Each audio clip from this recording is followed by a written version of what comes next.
あの装備一体何なんだ。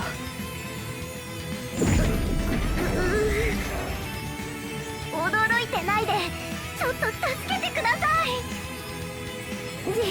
自信満々で出てきたんですけど、やっぱりちょっと大変で。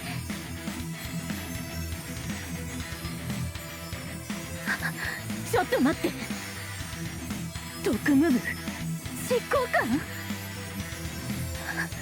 執行官がここで何をしているの？はいはい、分かってます。